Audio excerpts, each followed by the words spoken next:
I'm Tanita101014, a research coordinator at the Mancosa Postgraduate Research Department. Welcome to Writing a Dissertation Part 1. The MBA dissertation is an important component of your MBA degree.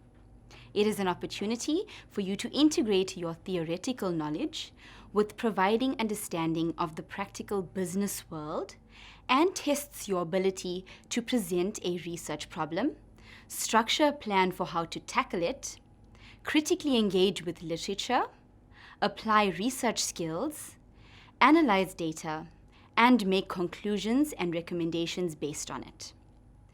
This may sound a bit daunting, but it is actually a really exciting opportunity for you, and I hope that this video lecture will make the seemingly mammoth task easier to understand and therefore easier to accomplish.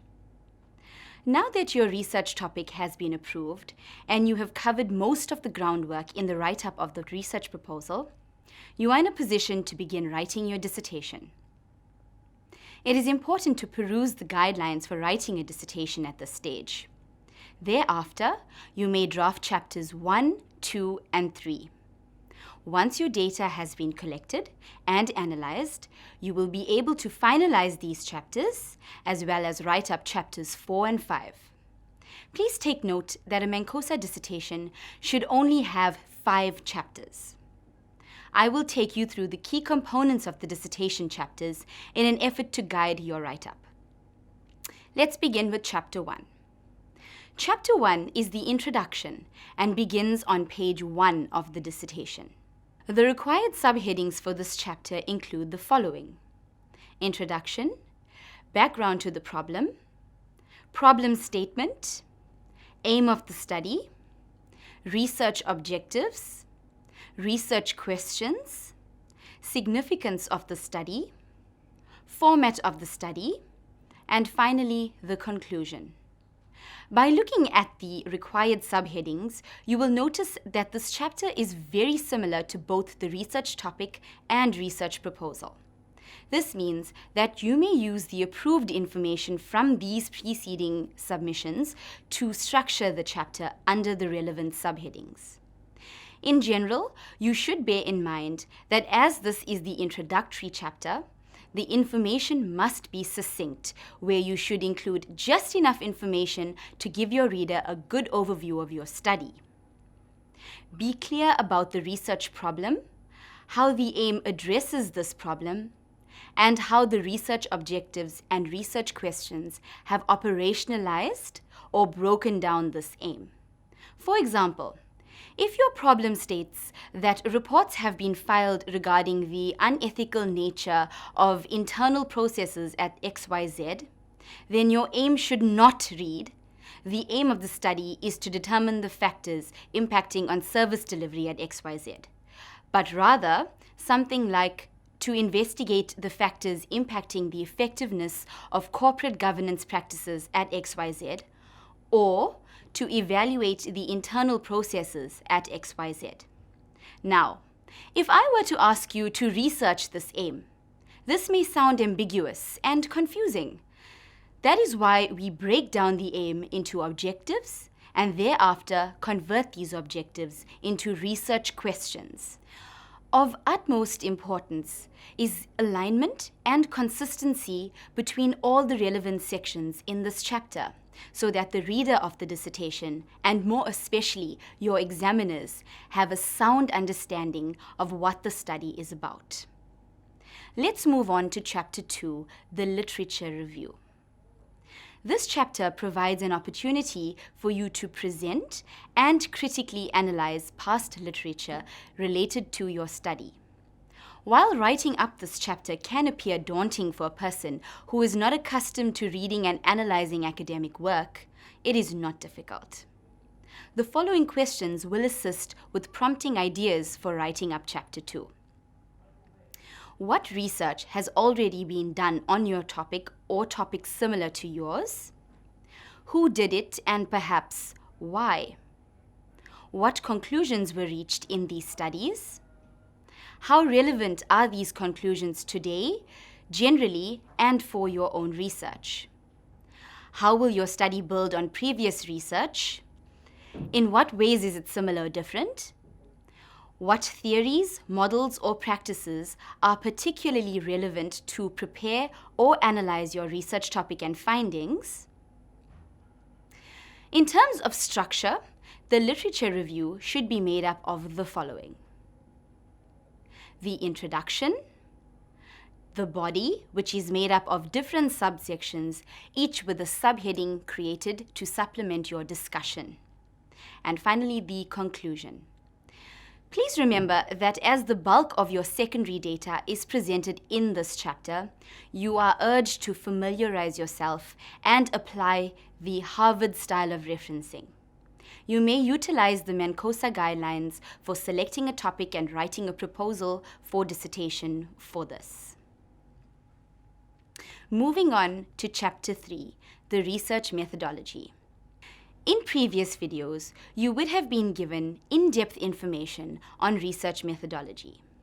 The guidelines that will be provided to you in this chapter are very general. The information that you include will be in accordance with your selected research design and approach. In Chapter 3, you are required to categorize the following information under the required subheadings: the introduction, which provides an overview of the chapter. Under the research design, you will need to discuss whether you will use causal comparative research, correlational research, explanatory research, descriptive research, exploratory research, or other. The research philosophy, where you will discuss positivistic and phenomenological research. Research strategies, where you will discuss aspects such as surveys, case studies, action research, and so on. Clearly identify your target population. For a quantitative study, you will need to indicate the number of persons that this consists of. Thereafter, discuss the sampling strategy that was used out of a number of different options. You must clearly indicate the number of persons who were included in the sample and the return rate. The discussion on research instrument needs to focus on your motivation of the use of your selected research instrument. The importance of a pilot study must thereafter be explained. You should clearly indicate the number of persons to be used in your pilot study and how you will attempt to integrate any necessary changes before collecting your primary data. In terms of data collection, you must clearly state that manner in which you obtained the data once the instrument was finalized. The manner in which you discuss the data analysis is very much dependent on the research approach that you adopted. You need to provide an overview of the data analysis techniques that you used, as the next chapter will go in depth with this. The following measures of quality should be addressed: validity and reliability for a quantitative study, and transferability, credibility, confirmability, and dependability for a qualitative study. You will need to discuss the applicability of each of these depending on the research approach followed. Under limitations of the study, you must discuss the limitations and delimitations which may have had an impact on the reliability and validity or the credibility of the data that was collected. Limitations refer to the aspects which were imposed by the researcher, which is yourself. Delimitations refer to aspects over which you had no control over. In terms of elimination of bias, please discuss the manners in which you addressed issues such as gender and other social stereotypes. Under ethical considerations, please discuss the manner in which you addressed the ethical concerns. In particular, you should focus on discussing informed consent, ensuring that no harm comes to participants, ensuring confidentiality and anonymity, and ensuring that permission was obtained. Under all subheadings, you need to discuss the various options that were available and indicate and motivate the choice that you made. I previously mentioned the importance of alignment and consistency. In this chapter, it is very important that the methodology is aligned with how you intended on conducting the study in Chapter 1, so that there is a clear, logical flow of information. For example, if the aim of your study was to explore the factors impacting on the growth and survival of small, medium, and micro enterprises in the eThekwini municipality, it makes sense that you would apply a qualitative approach, as this allows for open-ended, face-to-face interview questions or focus group sessions to allow for the free flow of information instead of limiting the responses to a closed-ended one, such as strongly agree, neutral, disagree, or strongly disagree. However, if the aim of your study was to determine the relationship between employee engagement and employee performance within the finance department at ABC Engineering Company, then you will need objective measures of variables, which in this case would be employee engagement and employee performance, and so a quantitative approach would be more appropriate. Finally, please include a conclusion to the chapter.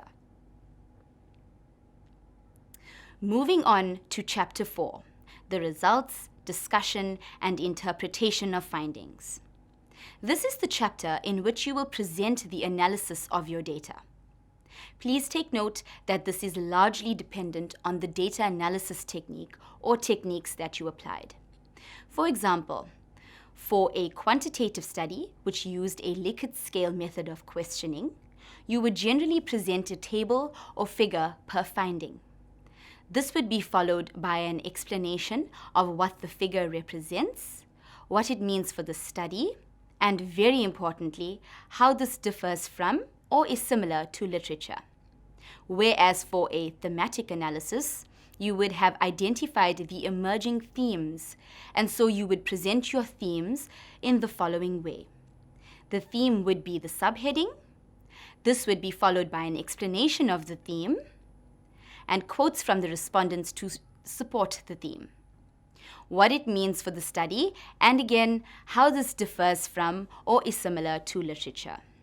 What is important for you to remember upon your presentation of this chapter is that it is clear how you made your deductions. In other words, support all findings. Another aspect to remember is that you must include literature in Chapter 4. This can be from your Chapter 2, or this can be new literature. This literature should be used to explain the finding instead of merely just being included. With regards to this figure, a student presented the following discussion in a study which looked at a balance between work and personal life.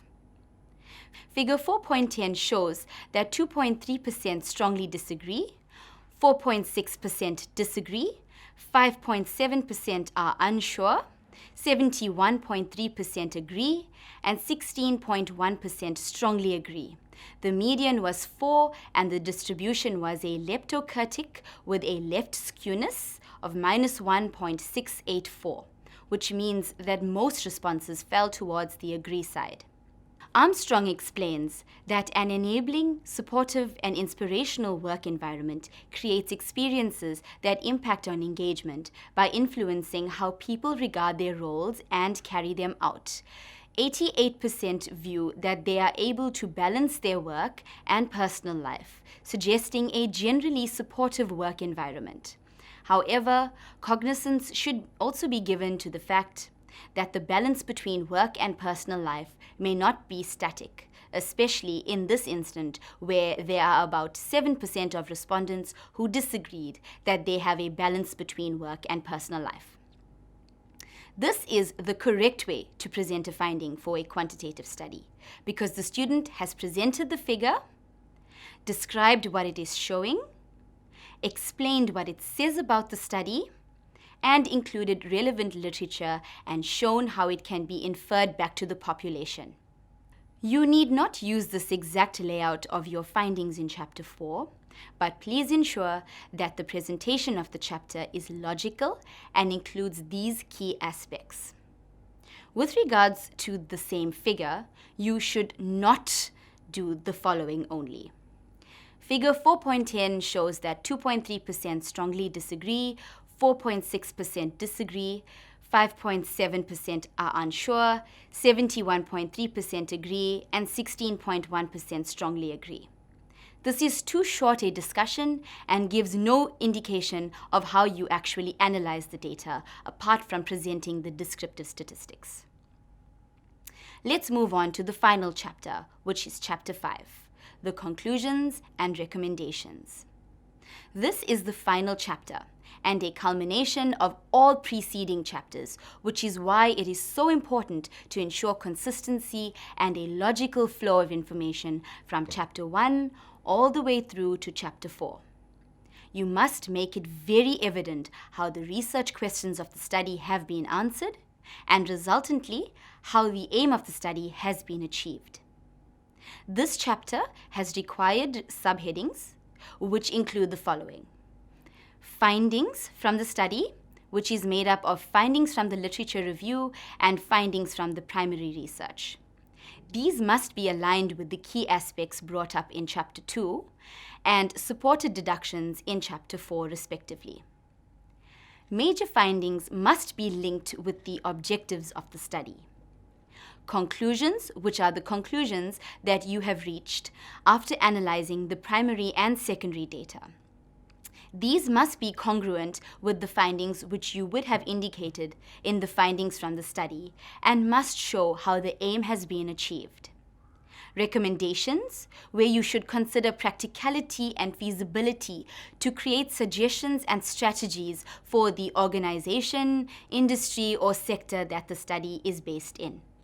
These must be aligned with the conclusions indicated above. Recommendations for further studies should focus on recommendations that can be provided to other MBA students. Again, apply practicality and feasibility. The conclusion, which is the final chapter conclusion. Thank you for viewing this video. I trust that this has helped you to write up the chapters of your dissertation. The video on part 2 of writing a dissertation will assist you with the preliminary pages, formatting, and appendices. See you then.